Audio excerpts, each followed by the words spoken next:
Hi everyone, thank you so much for having me here today. I'm here to talk to you about electronic waste and what it is that we're doing with our old IT equipment and the various gadgets that we use here in the United States and what ends up happening to those iPhones and iPads when we're done using them. Unfortunately these days, sometimes those iPhones, when you compare them to the same kind of devices 10 years ago, let's say, we used to use that old Nokia phone for 5, 6, 7 years before getting rid of it.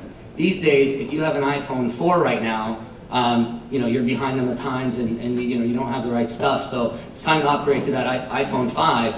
But be careful, because the iPhone 6 is probably right around the corner. I want to make sure that we all have an understanding of what's happening to this equipment when we're done using it. And it's not just at the consumer level. When you think about it, we may go through, I don't want to use myself as an example because I'm really bad at this. I love gadgets. So I've gone through a lot of iPhones and iPads and laptops over the last decade. But then you look at companies and the massive IT infrastructure that they have and how often they dispose of their equipment. And you see that scale has gone to a level that is absolutely unsustainable for the world. So if it's handled the way it's being handled today. And I want to expose some of that today with my focus being on Africa. So Africa's become America's dumping grounds for our old IT equipment and the various gadgets that we have. This is sort of the kind of things that we have. We've given the world Hard Rock Cafe, but also the stuff that goes right behind that picture right there. So why would electronic waste or our old IT equipment be imported into these places? Well, there are various reasons. One reason is because we want to bridge the digital divide.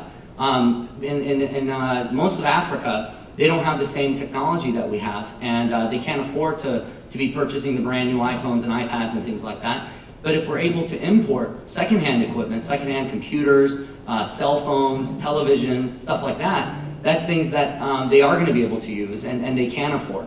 So the idea behind it is that we can get technology there faster, better, cheaper, and it's a great idea in theory, but unfortunately it doesn't always work that way.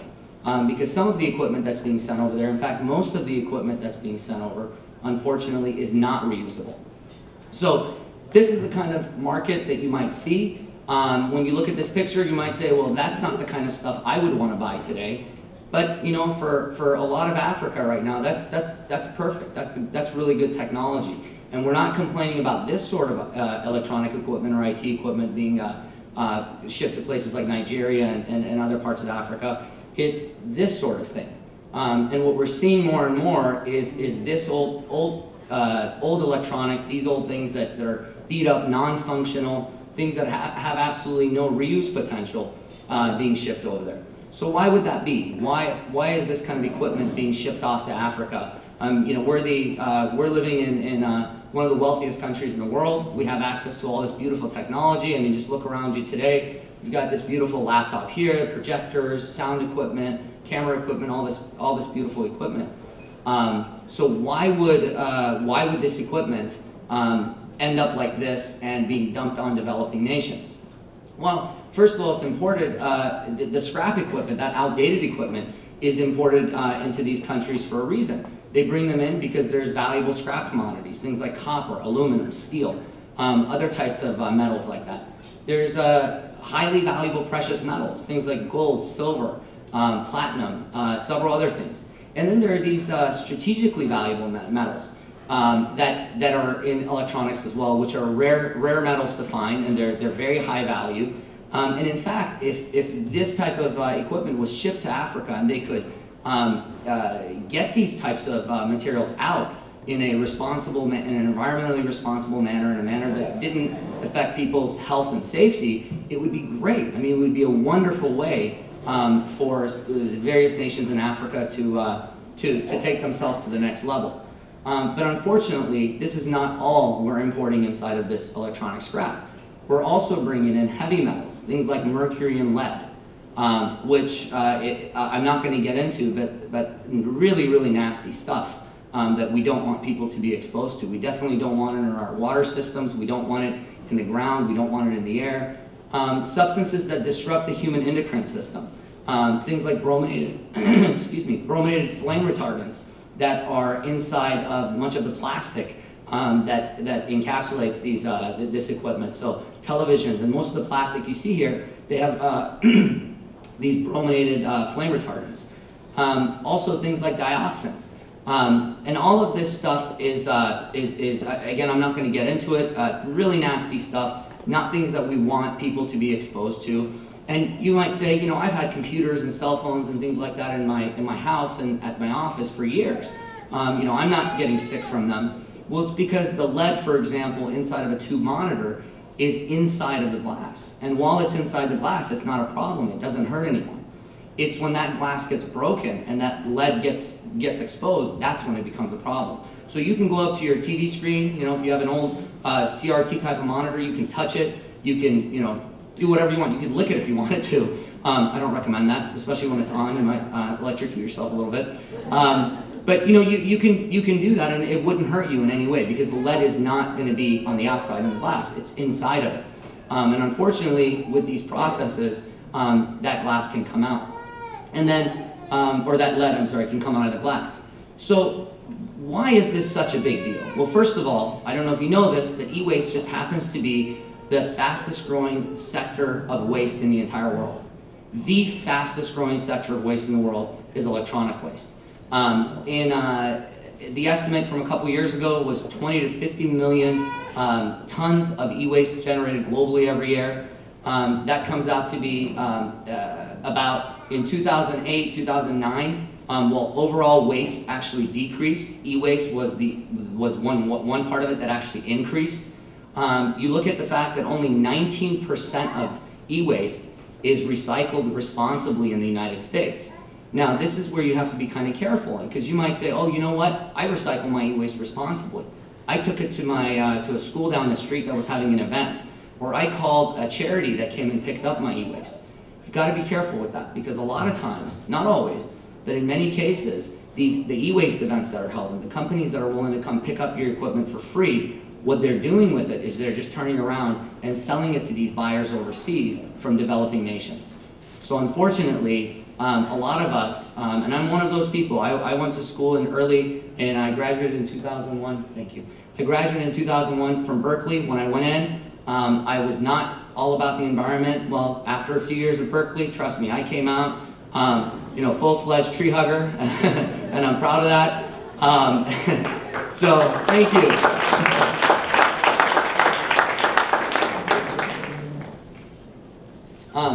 So it's something I happen to be proud of, but you know, 6 or 7 years following me being at Berkeley, I did a lot of these things that today I'm trying to stop, which is just giving your old electronics to anyone who will take it, assuming it's going to be handled responsibly. So the average lifespan of a PC is 3 to 4 years. Just some facts to kind of get you guys to wake up a little bit and maybe realize that this really is a problem. 500,000 mobile devices discarded per day in the U.S. 500,000 devices a day. Pretty incredible number there. So where exactly in Africa does this equipment go? Now I should say, other than Africa, China is another hub that we ship a lot of our old junk to.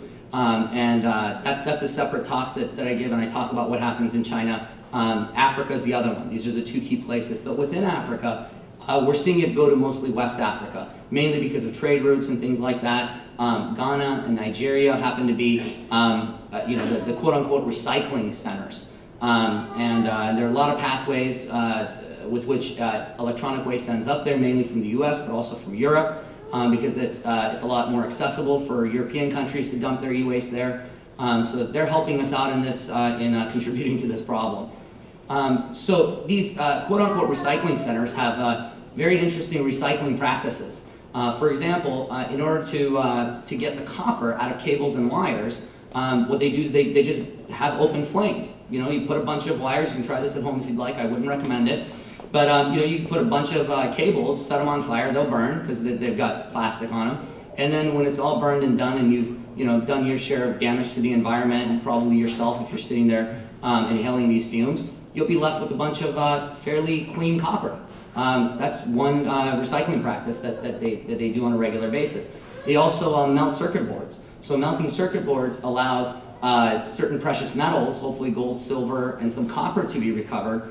But then at the same time, obviously, you're releasing some horrible chemicals, things that I mentioned on a previous slide, into the atmosphere, things melting into the ground, and these workers regularly breathing this stuff. And I'd say that, to me, is the worst part, because as you'll see in a later slide, they're not being that well compensated for putting their lives at risk. So another one is dismantling. For example, we dismantle televisions for the copper and some of the other content in there. Unfortunately, then you're left with this big, huge glass tube. And what do you do with a big, huge glass tube? Well, the easiest thing is just break it and put it in the ground, or dump it into a river somewhere. And that's what's mostly happening to those leftover things like copper. I'm sorry, like lead. So you say, well, that's okay though. You know, the CRT old tube TVs are almost gone. We're moving to flat panel devices. They don't have that glass lead. You're right. We got rid of our lead problem, but now we've got a whole new problem. Mercury bulbs. And that's what the flat panel devices, LCDs, LEDs, they all work with this. So same exact thing applies. You break the bulbs, and now you've got mercury out, which, by the way, just happens to be worse than lead, because while lead at least is, you know, more in a solid state, mercury tends to find its way around a little bit easier. So these are the kinds of things that we're seeing. It's this sort of picture. These are the recycling centers, and when you look at the recycling practices, it's things like this. These are the workers that we're seeing putting their hearts and souls into this, and with our old junk that we just choose to throw out or to give to anyone who's willing to take it, this is where it goes. So are there some international laws? I mean, who's trying to stop this? Well, in 1989, there was a Basel Convention, United Nations Treaty. In 1995, it was amended. But guess what? As of 2013, the United States has yet to ratify the treaty, which means there's international law, but the U.S. doesn't have anything to stop this. There's certain legislation right now in Congress. We'll see where it goes. But isn't this job creation, right? I mean, we're giving this stuff to these folks, and we're creating jobs and giving them technology. Well, if it's end-of-life junk, e-waste, no, it's not job creation. The average worker who's working on this type of equipment is earning 22 cents a day. The international poverty line, the last numbers I have is $1.25 a day. These folks are making far, far below that. Now, if we were sending good quality refurbished equipment, which in some cases does happen, in fact, I own a company, we do refurbishing, and that's where some of our equipment goes after it's been refurbished. In that case, it's a whole different story. It's technology that they can use, and the average worker still doesn't earn very much compared to our standards, but it's at least above the poverty line of $2.20 to $4 a day on average. Still not something that we want, but it's better than the alternative in this case. So this is an average workday for one of these folks. The founder of a group called the Basal Action Network, Jim Puckett, I love this quote because I think it really gets to the bottom of this thing. It says, wherever we live, we must realize that when we sweep things out of our lives and throw them away, they don't ever disappear, as we might like to believe. We must know that away is in fact a place. In a world where cost externalization is made all too easy by the pathways of globalization, away is likely to be somewhere where people are impoverished, disenfranchised, powerless, and too desperate to be able to resist the poisons for the realities of their poverty. Away is likely to be a place where people and environments will suffer for our carelessness, our ignorance, and our indifference. But we do have a choice. There are companies in the US that handle e-waste responsibly. I'm not here to tell you about one company or another. All you need to do is do your homework. There's some certifications out there for companies. One in particular is called E-Stewards certification. It's a little E-Stewards. Jim Puckett is the one who started this certification, and they certify that companies aren't doing this. So the next time you want to get rid of your old junk, that's all you need to do. Find out if the company you're giving it to has been E-Steward certified, and if they have, then you know that your equipment's going to be in good hands. The choices are, above you see the recycling practices I showed you in Africa compared to facilities right here in California in the United States where equipment can be handled responsibly. You can see the type of equipment that's used, unfortunately in Africa, by these kids to push this stuff around. and what the alternative is. There's a Native American proverb that says, we do not inherit the earth from our ancestors, we borrow it from our children. And as a guy who has two little babies running around at home, well, one is running around, the other one not quite yet, this is something that really hits home. I hope that it has an effect on you as well. I hope that I motivate you to walk out of this room and not just walk out and say, hey, I'm not gonna dump my e-waste, but hopefully help us get the word out so other people understand what's happening with these gadgets that we love to play with, we love to own, but then at the same time, as soon as we're done with them, we love to just throw them out and give them to whoever will take them from us. Thank you so much for your time.